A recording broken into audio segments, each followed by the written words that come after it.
Bismillahirrahmanirrahim. Assalamualaikum warahmatullahi wabarakatuh. Alhamdulillahirabbil alamin. Pada video kali ini, pada penghayatan, kontemplasi dan juga pemaknaan daripada ayat-ayat suci Al-Quran, terutama dalam surah Al-Hud yang bercerita tentang kisah Nabi Nuh alaihissalam. Kita melanjutkan pada kisah tersebut ketika Nabi Nuh alaihissalam telah meninggalkan perahunya dan meninggalkan anak dan istri yang kedua, istri yang lain daripada Nabi Nuh di atas gunung. Meninggalkannya bukan dengan sengaja, tapi mereka, anak dan istri Nabi Nuh tersebutlah yang memilih untuk tidak mengikuti Nabi Nuh alaihissalam. Maka pada saat itu setelah Nabi Nuh melobi Allah Subhanahu wa taala, melobi Tuhan untuk bagaimana anaknya diikutkan, dan Nabi Nuh ditegur dengan dikatakan, janganlah engkau mempertanyakan kepadaku sesuatu hal yang engkau tidak memiliki pengetahuan, karena engkau bisa jadi termasuk daripada golongan-golongan orang-orang yang bodoh, orang-orang yang jahil. Maka ayat selanjutnya, ayat ke-47, Nabi Nuh alaihissalam berkata, a'udzubillahi minasyaitonirrajim, qala rabbi inni a'udzubika an as'alaka ma laysa li bihi ilmun. Berkata, wahai Tuhanku, aku bertaawuz, aku berlindung denganmu terhadap sesuatu hal yang aku pertanyakan,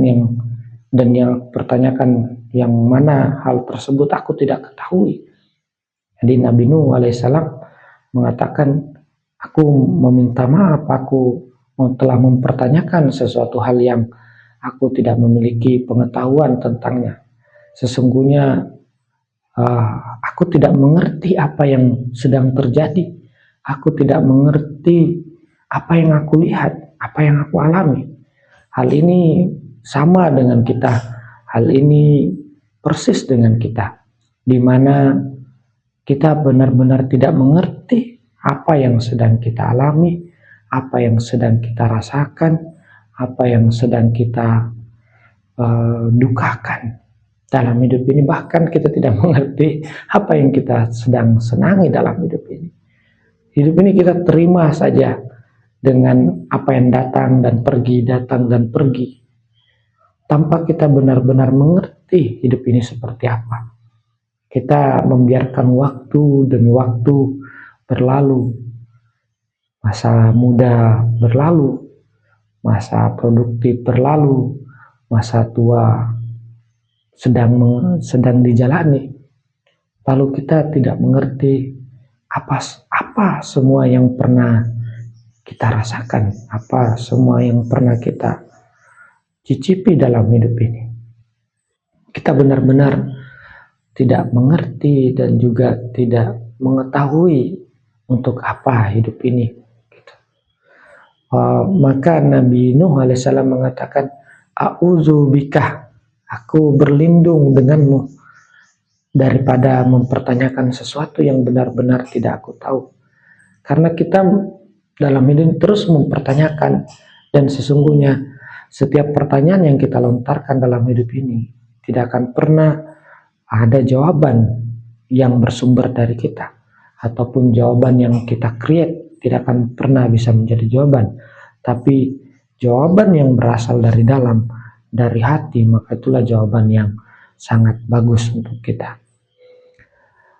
Maka dikatakan lagi di ayat ke 49, 48, bahwasanya setelah Nabi Nuh mengarungi lautan yang penuh dengan ombak, mengarungi kehidupan yang penuh suka dan duka,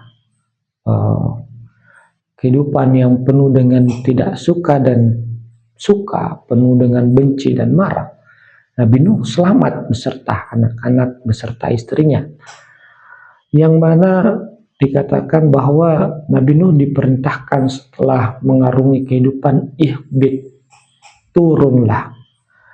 Qila ya Nuhu ihbit bisalamin minna wa barakatin alaika. Dikatakan bahwasanya dalam surah Al-Hud ayat 48, wahai Nuh, ihbit, turunlah engkau dari perahumu dengan salam, dengan keselamatan yang dari kami dan juga keberkahan terhadapmu. Nabi Nuh alaihissalam telah turun. Kata turun di sini, ihbit, turunlah. Ihbit itu dari atas ke bawah, turun. Jadi Nabi Nuh alaihissalam dikatakan, turunlah engkau setelah engkau mengalami, apa arti di atas perahu? Ini pemaknaan batin. Nabi Nuh berada di atas perahu. Nabi Nuh di atas perahu artinya Nabi Nuh berada pada kehidupan yang tidak bisa disentuh oleh suka dan tidak suka. Nabi Nuh tidak bisa disentuh oleh suka dan tidak suka.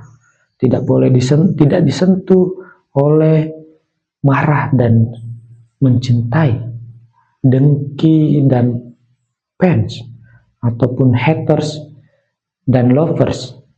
Semua ini adalah ombak-ombak kehidupan, tapi Nabi Nuh berada di atas ombak itu dan tidak terpengaruh beserta anak.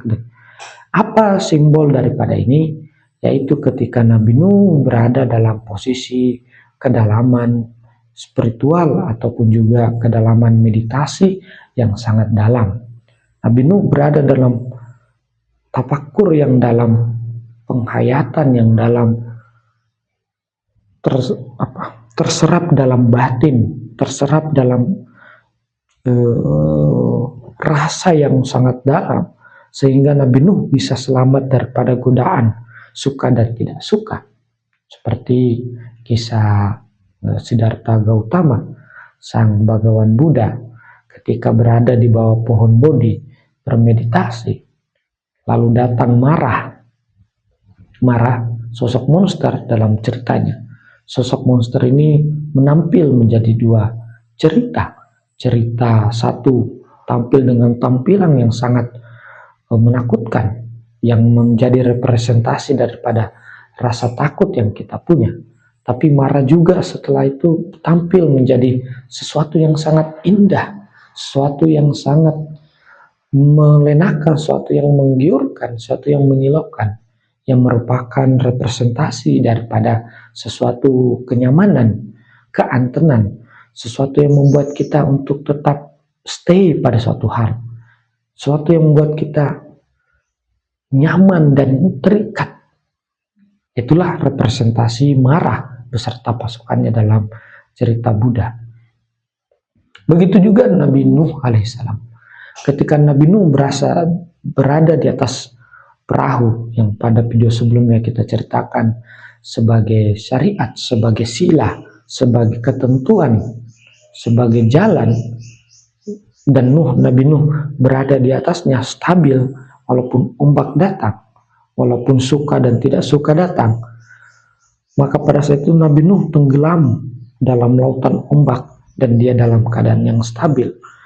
Dan Nabi Nuh pada saat itu berada dalam kestabilan, sehingga Nabi Nuh alaihissalam tidak terganggu dengan topan ataupun tidak terganggu dengan ombak yang begitu besar. Maka pada saat itu dikatakan, ihbit, turunlah wahai Nuh. Artinya, turunlah wahai Nuh dalam kehidupan ini. Turunlah engkau merasakan suka dan tidak suka. Turunlah engkau merasakan gejolak-gejolak batin setelah bertapa, setelah bermeditasi di atas perahu, mengarungi gelombang hidup.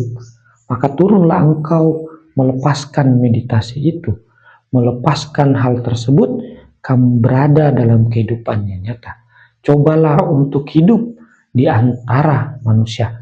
Cobalah hidup di antara suka tidak suka, benci dan cinta dan seterusnya, hal-hal yang bertentangan. Maka Nabi Nuh alaihissalam di situ dikatakan ihbit, bisalamin minna, tapi turunlah engkau dengan salam.